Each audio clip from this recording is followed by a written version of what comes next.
Welcome to the Prep Pigskin Report podcast, hosted by Papa Pig himself, Paul Rudy. Welcome to the Turkey Day or the Turkey Week edition of the Prep Pigskin Report podcast, episode 15. Burt Grossman, everybody knows, and the two gentlemen in the lower screen are icons in their own right here in San Diego high school football. Bowe Fertig, who covers the South Bay for the Prep Pigskin Report. Brandon Stone, who is the field general for the We're here to talk Grammy nominations, right? I'm looking at Grammy nominations. Yes. I mean, you see Record of the Year, Billie Eilish, Lil Nas, Yes. Olivia Rodrigo, Silk Sonic. It's crazy. Yeah, Burt, can you turn that down a little bit? Because my miracle ear is not working for some reason. I don't know what's wrong with it. Jeez, it's coming through his head, and I'm hearing it out the other ear. His IFB's turned up so loud. Gentlemen, thank you for making time. I know this is an incredibly busy week for certainly for Brandon and Bowe. I know you've got a lot to do on your PPR plate as well as your other job. So, thank you so much. Are we going to switch out his mic? We can do that while we're not going to stop. Gentlemen, while Burt gets dialed up here, I thought we'd ask you both, what were your impressions? What did we learn from the Cathedral win last Saturday? Go ahead, Bo. They're good. They're really good. They're the team to represent San Diego in the Open Division. Offensively, defensively, one of the best coached teams in the county. They have been for the past 5 or 10 years with Doyle at the reins. Obviously, Carlsbad playing in the Avocado League, one of the top leagues in the county, dominated that league, but Cathedral is in a league of their own. I know there's talks about them possibly joining the Trinity League or things like that. Hey, there's going to be the New England Patriots for a decade or two. There's going to be teams that dominate, and fortunately for the Cathedral Dons, that's the team right now to represent San Diego. Brandon, you were there. Here's my statement. For most of the year, I voted Carlsbad 1 and Cathedral 2 because one was unbeaten and one wasn't. And it shows why rankings are inherently stupid, because once I got to the game and walked into Escondido High School, I quickly saw which one was 1 and which one was 2, and it was inverse of the way I had been writing it. So there you go. Cathedral, unquestioned. Burt? Wow.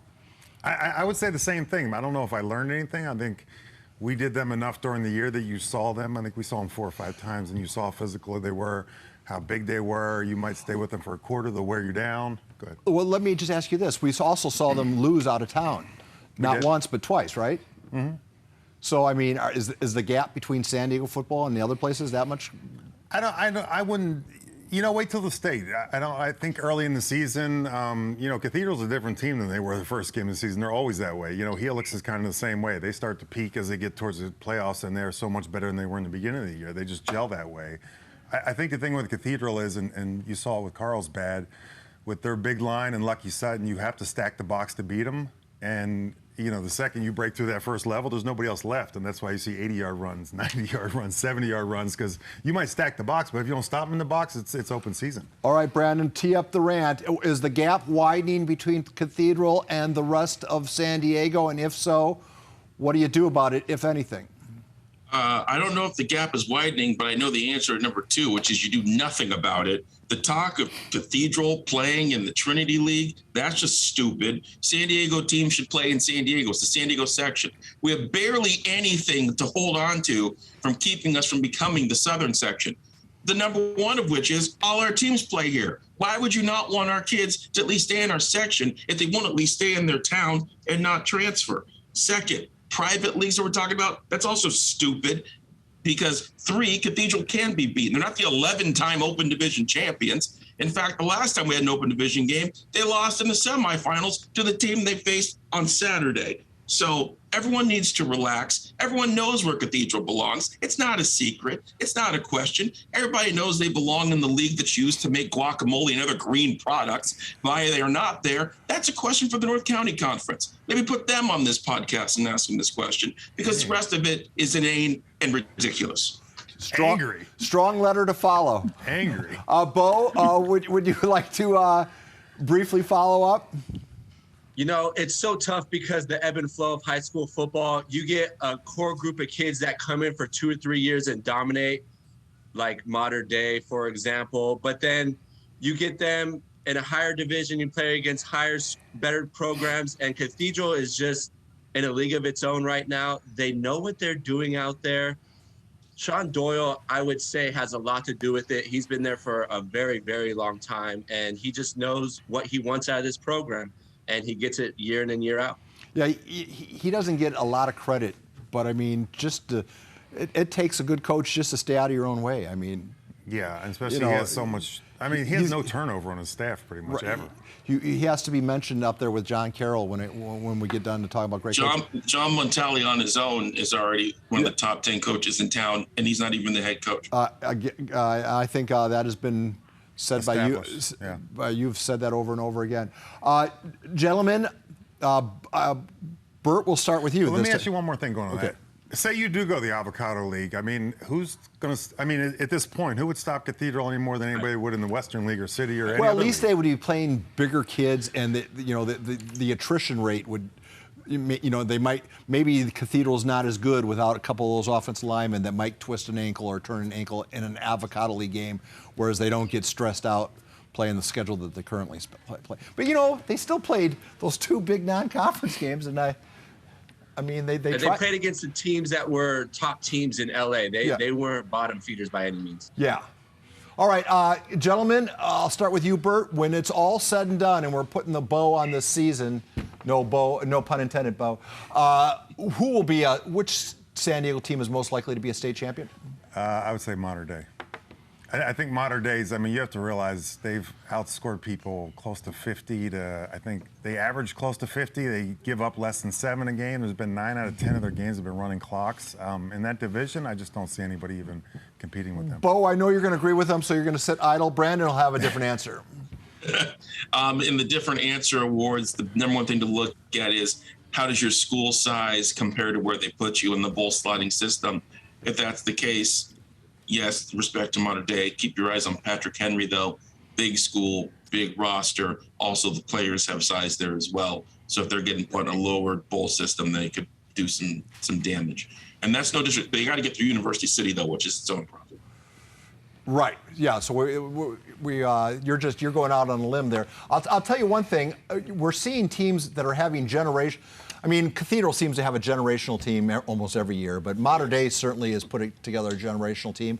And Patrick Henry, this is as talented as I've seen them since I've been doing the show. So it's kind of cool to see these teams come together and have their Haley's Comet moment where. What was shocking about Patrick Henry was I didn't realize they hadn't even sniffed a championship since the mid-late 90s. I had no idea. They've had great teams. They've had NFL players on the roster, but yet had never been that far. And so it's really cool to see them have some success. And some people might scoff and say, well, it's D4 success. But it's success, and it's also being led by a guy who knows a thing or two about playing football. Yeah, I was going to say JT O'Sullivan is success. I mean, you're seeing the adage, one man can make a difference. What helps if he has 17 years of NFL experience and he knows what he's talking about. Hey, all right, guys, we're going to play a little game. Bo, tell me how Scripps Ranch beats La Jolla. Like they did the first game, jump out on them quick, keep possession, don't turn the ball over, and keep the ball out of Jackson Stratton's hand. Limit the big plays. Mason Powers, Makai Smith, big play athletes have to limit the big plays from La Jolla. Brandon, how does Scripps Ranch beat La Jolla? Do I have that right? Yeah. Brandon, how does La Jolla beat Scripps Ranch? Excuse me. Not being over aggressive on both sides of the ball. Look at the Mira Mesa Scripps Ranch game. Mira Mesa had 200 yards rushing, and they only had 1 sack in the game, and they still got the victory. And it just shows if you don't overreach, you can get a lot of success. Burt, which one of those guys is right? Ooh, I think both to a point, but I think Brandon hit on the head. It's hard to stay patient and not overreach when you have somebody like Jackson Stratton. So if I'm a coach, I always want him to air it out. But he's right. You have to balance it and run the ball. But that was probably the best game I've been to, I think, this year that we've had for a game of the week. I mean, with Jax Leatherwood and him just going back and forth, it was just a great game. That's probably the most evenly matched one, I think, out here. I think a lot, that board is, I was looking in Las Vegas odds. That game is still off the board until we know whether or not Stratton is playing. So even Watch out for Steele, though. Watch out for Steele. I talked to Coach Aurelio at the Open Division game, and he said Kevin Steele was very talented. He was not just a substitute. How do you get two great Most schools can't even get one good quarterback, and to have two really good quarterbacks at the same time is such a luxury. None. All right, hey, Burt, how does Ramona beat Mater Dei? I have no clue. I'm going to let Bo take that. I really don't. I don't see a weakness in Mater Dei. All right, if you were coaching the team, you have to lead the Army into battle. What would you do? I don't think there's a better coach out there than Damon Baldwin that does year in and year out what he does from just kids on top of a mountain that don't transfer, that don't get anybody. I mean, he gets what he gets, and he's always competitive. So I think if anybody can pull off an upset. Well, I'll tell you what, they're hard-nosed kids. They're the kind of kids that can strike a match in the palm of their hand and light a cigarette. Yeah. But Ramona is playing their best football right now. They beat undefeated West Hills 51-0 and beat the number 1 seed Mount Carmel 34-7. They got struck early in the season by COVID. They're hitting on all cylinders right now. I would say as far as a team playing their best football at the right time, I would actually say it's the Ramona Bulldogs. All right, so Bo, you took the Ramona perspective. I'll go back to Burt, who could not make his argument. How does Mater Dei beat Ramona? By being Mater Dei. I mean, there's no weakness on that team. It's just, I mean, you have, and the scary part is most of them are back next year, but there is no weakness on that team. If you watch them on offense, they click and they have speed and their concepts are great, and their defense lets up less than 7 points a game. I mean, that's just a recipe for undefeated. I mean, when you have, you look at Patrick Henry's great. Patrick Henry scores 70 points, but they also give up 50, and you see a lot of teams like that. They'll outscore you, they'll focus on one side of the ball. Mater Dei is just killer on both sides of the ball. Brandon, which one is right? First, I want to just tell the Surgeon General that we do not endorse city players using their hands to light cigarettes. But after that, I think that Bo made a lot of salient points, especially when you're talking about the offensive line. We don't give enough credit to Mater Dei's front seven and the devastation they can cause, but this is going to be the toughest offensive line they're going to face the entire year. That being said, it's pretty hard to go against Mater Dei, and sometimes the eye test tells the tale. And my fear is that when we walk on the field, we're going to look at one side and look at the other, and the eye test is going to tell us exactly what it needs to tell us. It's been like that the past 2 weeks for Mater Dei. They're just from left to right. I mean, the size just keeps on going. And in D3, about half the team matches up as far as size-wise. So it's been that way the last 2 weeks for Mater Dei in the playoffs. They even win the national anthem. When they're standing at attention, they win the national anthem. They just look good. They look big and they look fast. All right. That's my observation. All right, gentlemen. Make one change to the. I'll start with you, Bo. Do you want to do D1? Pardon me? Do you want to do D1? Did I skip it? Yes, but we still love you. God, I'm sorry. I got the brain injury. Bo, who gets? Let me see who is going to do this. Helix. Brandon, how does Helix beat Lincoln? Utilize the screen game. Lincoln likes to be aggressive on defense and really aggressive at darn near everything. So use the screen game to your advantage. Get Van in on that, not just Washington. Get the sophomore kid, Kevin something, I can't remember his last name right now, Kevin Ash or something like that. And no mistakes on special teams. People talk about Lincoln's offense, Lincoln's defense, but where they really can put you behind is if you make mistakes on special teams because they can run anything back. So don't even let them touch the football in returns. Kick it out of bounds. Kick everything out of bounds. Bo, how does Lincoln beat Helix? Lincoln has the depth. They just got to play their type of ball, ground and pound with Roderick Robinson and beat them deep over the top. We talk about the same teams, different players. Lincoln and Helix are big programs that have been here year in and year out. Helix, I think I saw, have been in the section championship game since 2013, which is like insane because really, if you look at top to bottom from 1 to 5, the coaches, every coach in those systems are top coaches in the county. So same teams, different players, classic D1 matchup, but the depth at Lincoln is just too much. Helix's Christian Washington is going to need to have a huge game in order for them to win. I don't know if those sentences have ever been said, by the way. The depth at Lincoln is too much. I know. Gentlemen, again, the brain injury, but I don't remember these two schools ever playing in my tenure. Have they ever played? In the 1954. 1950s, they did. Yeah, 54. Back All right, in well, the that's days. before me. I wasn't even born yet. You sure? And it wasn't Helix Charter, it was still Helix. So no. All right, so with that said, which one of those guys is right? Bill was at the game. Which one's right? Which one's right? I mean, this is the problem.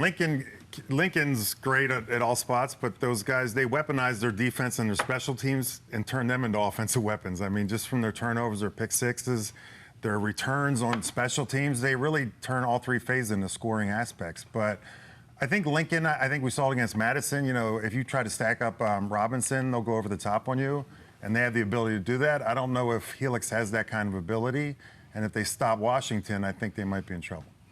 That's why Jalen Daniels is on the podium, because silver. He has Silver. Why isn't that gold, by the way? Because it's made out of platinum. Oh, okay. Gentlemen, now let's go to my playoff question. You can change one thing. Bo, we'll start with you. What would you change? As it relates to the CIF playoff structure, if I gave you a Harry Potter wand and you could wave it and change one thing, what would you change? I think you mentioned it in a few episodes before, Paul. I actually wouldn't mind to see them get rid of the divisions. Like, I would rather see Modern Day against D1 talent, in all honesty. So that's the thing I would change. Get rid of the divisions, go 1 through 8. Those teams face off. 9 through 21, or whatever the case may be, those teams face off, and let them go at it, take away the divisions. But with that being said, that also messes up the state finals and playoffs. So I know that plays a part. But as far as a section goes, get rid of the divisions. Let the best teams play the best teams and go at it. Brandon? Just change the formula for the way the divisions are set up. I'm still not a destroy the divisions type of guy. And let the record show that even though you get some situations like a Modern Day situation, right now our D2 final mirrors our D3 final, and we were this close to having our D1 final mirror our D2 final in terms of El Camino. So the teams are moving up the board correctly. All I'll say, would you like to chime in? I mean, I agree. I think it works pretty well. You know, there's always Modern Day. People are going to say Modern Day, but I think that's the exception, not the rule. For me, I mean, it works pretty well. No one's ever going to be totally happy with it, and that's the problem. No matter how many times we change it, the people that advocated for the change don't like the change after the change happens. So, yeah, I really don't know. I mean, all I'll say is just to clarify, I meant by changing to the Cal Prep system over the current math system. That's all I would change. I've watched 2 rounds of playoffs right now. There's been a sprinkling of actually competitive games. The average margin of victory in the first 2 rounds of the playoffs is double digits, and healthy double digits. So to me, that suggests that there's something afloat. Maybe you eliminate a round of playoffs. I don't even know if it's that. No. I think it's made. I'm sorry, Bo. It's, you know, administrators in this county have made it so hard to be a coach, administrators and parents, that you're losing a lot of good coaches. And I think that, you know, that might go more toward, I mean, you see a ton of great offense. You think Montali or Burlane or Jason Carter, they don't want to be head coaches because they don't want to deal with all the BS that goes with it. So you have a lot of really talented guys that should be head coaches but don't want to deal with everything that goes with it. So I think you get a lot of haves and haves not because of that. All right, fair enough. Gentlemen, you are now general managers of the San Diego County Football Association. You have the current prep talent at your avail. You had a disastrous season last year, so you hold the #1 pick in the draft. You can pick the player to build around. This is your first year as GMs. Bo, who's your first pick? If I'm going offense, no, I don't want any of that. Overall. Who is your first round pick? All right, let's do it this way. You're a friend. You want me to go first? Your expansion club. You have no players. Who do you pick first? Well, we got to go with Jackson Moy then. He's just too dominant up front. He reminds me of Aaron Donald at Dominican Sue. He can control the running game on the defensive side, and he could disrupt the passing game. So I would probably go with Jackson Moy from Cathedral Catholic. Brandon Stone, you're now on the clock. I'm still pondering. Go to Burt. All right. I'm going. So you're giving up the second overall pick? So you're moving. I'm like the Minnesota Vikings on the clock. All right, you're John, Coach Bo's picking a defensive lineman. You'll be having the first pick next year, too. So Burt, who do you take? I'm going with Samuel Cooper, actually. And And for a couple reasons, I mean, the adversity he had when he left, he's at a new school. I went and watched their game, and you don't see a lot of guys that play quarterback and affect the game like that, but you don't realize, I also watched him make 10, 15 tackles as a middle linebacker. I watched him win every single special teams, play every special teams, never walk off the field, and doing that all while scoring 40, 50, 60 points as a quarterback. We should mention he's up for Underclassman of the Year, and I'm going to go with another underclassman. Or Brandon, can I?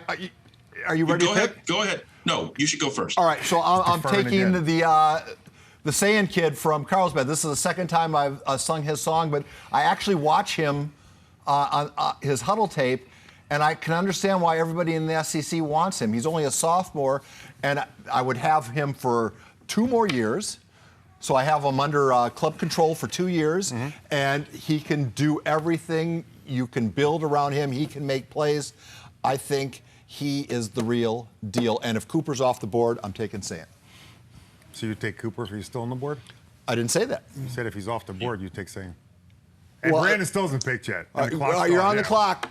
Well, Ryan Leaf. I'm glad, Paul, you said what you said, because I'm going to go in the same vein. And since I was the Vikings and got out of the way and let you take Sam, I'm going to go, I think I'm going to do a surprise for a lot of people. Same idea, take a young quarterback you can mold, who's had a lot of experience. And I'm going to go with Rylan Jesse, quarterback over at Helix. Because he's a sophomore. He's already facing the toughest talent you can face already. He's been smacked in the face already, and he's still here. So I want a guy like that I can work with. All right. Other than, and I get Bowe, why, but that kid's gone. You just drafted a kid who's going to play for somebody else next year. That's why he's first pick. Yeah. Well, yeah, Bowe, as a GM, obviously I did. as a GM, you should work for the Chicago Bears, Bowe. He's wearing his Detroit Lions shirt. I was going to say, if as a GM, my first pick, honestly, my first hire would not be my first draft pick. My first hire would be getting Verlaine, for the record. Or Jason Carter. Hey, guys, we're going to wrap this up with your favorite gala memories. Bowe, would you like to start? What's your favorite gala memory? You know, I did the parking lot for many, many years. And just to see the star-studded event, the David Wells, the Tom Telescos, the Reggie Bushes, like those guys showing up at a high school event you never see ever in your life. And the fact that big-name guys show up to events like that, I think that's my biggest takeaway from every gala. Burt? You know, I'm going to go with, I remember last year or the year before when we had on the Midway the last time before COVID, I think Kevin Faulkner was there and stayed for the whole time. I can't imagine, like, when I grew up in Philadelphia, having, like, a banquet and, like, the mayor showing up and staying for the whole time of a major city. So, yeah, you forget how, like, big the show is and how impactful it is in San Diego, and then you go to that and you see all these people there and you're like, wow. Brandon, what's your favorite gala memory? Who was your mayor at the time, Burt? Like Ed Rendell or something? It was Ed Rendell. Yeah. Actually, it was Wilson Good. It was Wilson Good, and then when I went to Pitt, it was Ed Rendell. Okay. The Noah family singing was my favorite. Oh, that was beautiful. It was beautiful. It was everything that the show's about. My favorite memory, I have 2, and I'm going to tell them both, and we'll wrap this up. One, when our first year on the Midway, and I showed the picture. My mom had been diagnosed with terminal cancer. This was going to be her last gala. And we showed the picture of my dad in his Navy uniform holding his swaddling baby in his arms. And then, you know, what was it, 58 years later, that baby was hosting the gala at the Midway. And we took a shot of my mom, and she was crying. I thought that was cool. But my favorite memory was the first one, or the second one we had here, and Travis Berger was working the phones, and Reggie and Alex Smith were going to call in. They were in New York City, and they were going to they were calling us from the Heisman Trophy presentation, which was on the same night as the gala, and we were going to have them live talking to the finalists. And I remember turning to one of our coworkers and I said, you know, I love Travis, but maybe we should get someone else to work the phones because he's just. Did they call in? Sure enough, they called, and we're going to. It's going to be a dramatic moment of them talking to the finalists, and all the finalists, they're hearing over the PA says, Reggie Bush is on the line. Reggie Bush is on the line, and just as it starts up, Reggie says, "Hi guys." Travis disconnected. Oh. Good man. Oh, it was. But thankfully, we got him back on the line, and you could hear a pin drop as a Heisman Trophy finalist talking to Silver Pigskin finalists, talking about the path to get there. And I thought that was one of the magic moments in show history. I love it. And who's your kitty cat? Oh, Claudia Jean decided to join at the very end. Or Claudia Jean. She's looking at that My bird. number one pick. What a popular cat name, Claudia Jean. Oh, I know why. It's Claudia Jean was. Claudia Jean was the White House press secretary and on the chief of West staff. Wing. Yeah. West Wing on a TV show. Yeah. I remember when you said that, I go, God, I don't remember a Claudia Jean ever working in the White House. And I've been politically active for a long. And then I thought, I bet you. And I go to IDM or IMD, and sure enough. West Wing. West Wing. All right, hey guys, thank you so much. I wish you a happy Thanksgiving, but I know you're going to be working so damn hard that it's going to be. But we're recording this on Tuesday, so we're a week out. And gentlemen, all three of you have made your mark on this show. The show is better because you three are involved, and for that, no matter how mad you make me, I will always hold you in a dear spot in my heart. Right back at you, Paul. All right. Amen. So concludes episode 15. Get home safely, everybody.